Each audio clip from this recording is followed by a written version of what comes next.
Good morning, students. Now, economics part 2. This is the new lesson. Lesson 2, demand and law of demand. In this lesson, we will make the study about the quantity demand,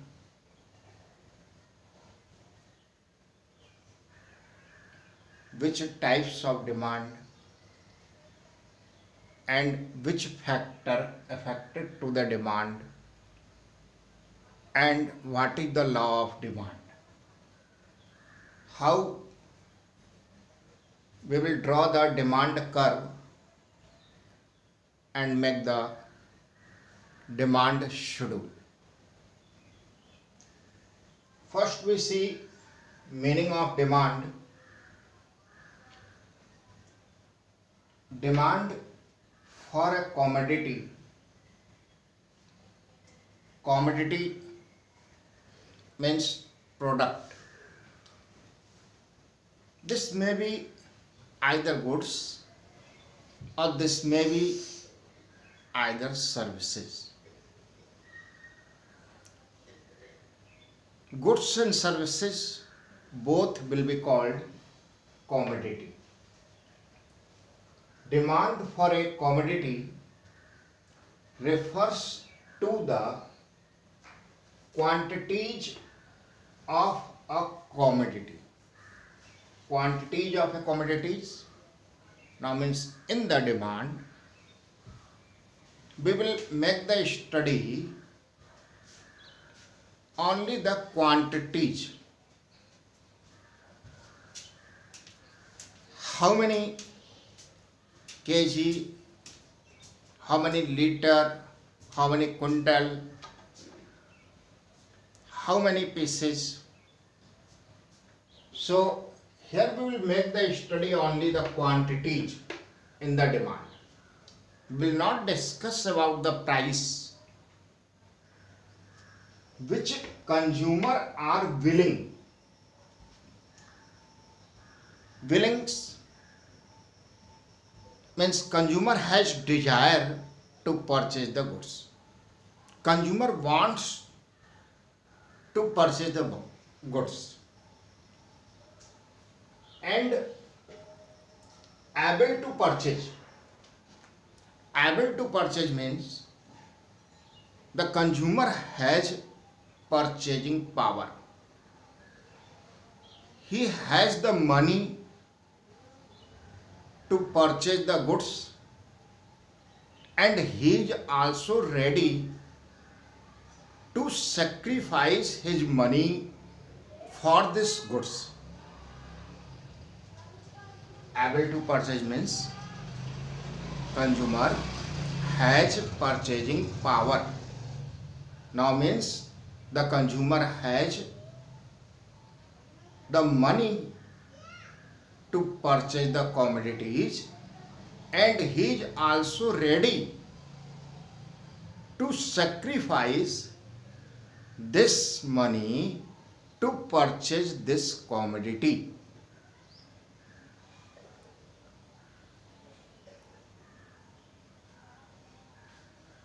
At various possible prices. Various possible prices means consumer and seller will make the bargaining. So the prices may be different as you go to market, and vegetable seller tell you the price that this pumpkin is 40 rupees kg. Now you make the bargain. Someone purchased this pumpkin at 40 rupees. Someone purchased this pumpkin at 39. Someone purchased at 35. So at different prices, the same commodity consumer purchases. So here there is the bargaining between the consumer and seller.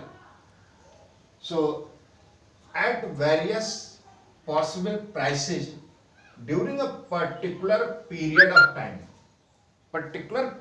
time means demand will be created again and again after a definite period. Like you purchase the vegetables every day. Every day the demand of vegetable comes. If you make only one chance purchasing, and then in this case it will be not part of a demand.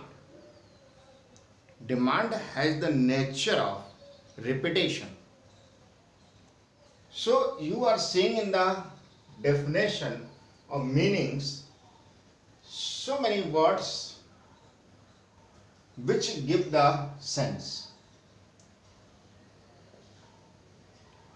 So we again see demand for a commodity refers to the quantity of a demand which consumers are willing and able to purchase at various possible prices during a particular period of time.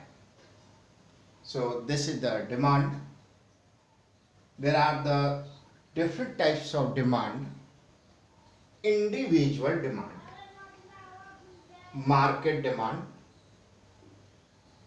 first individual demand, second market demand.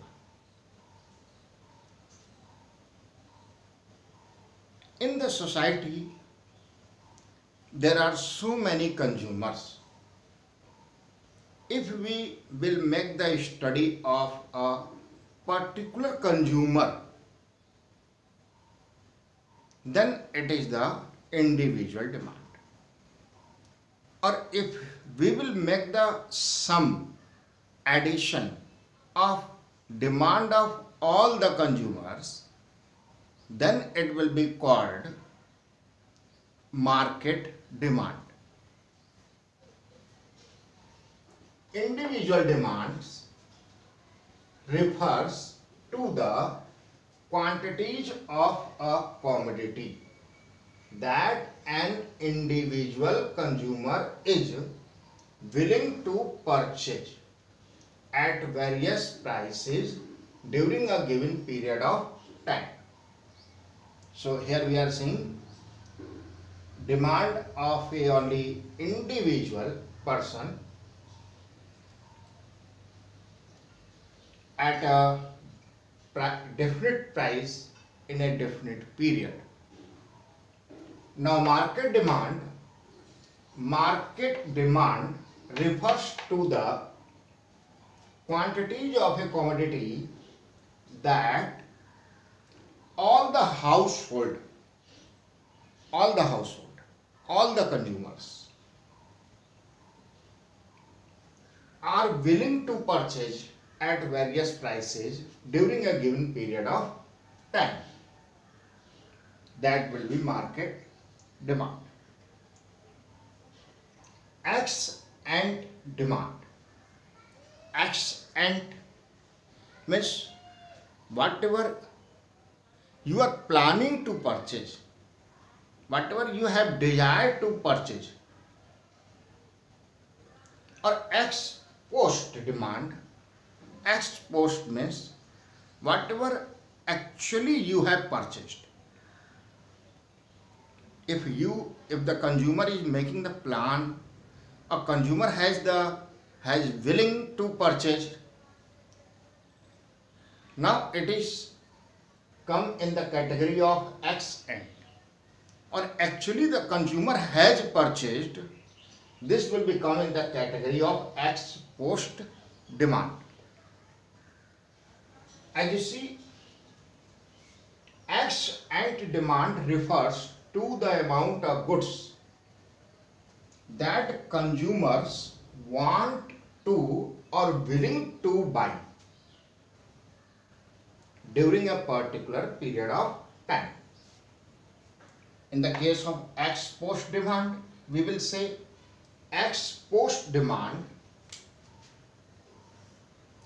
refers to the amount of goods that consumer actually has purchased during a particular period of time. So in next video we will see some more types of demand. Thank you.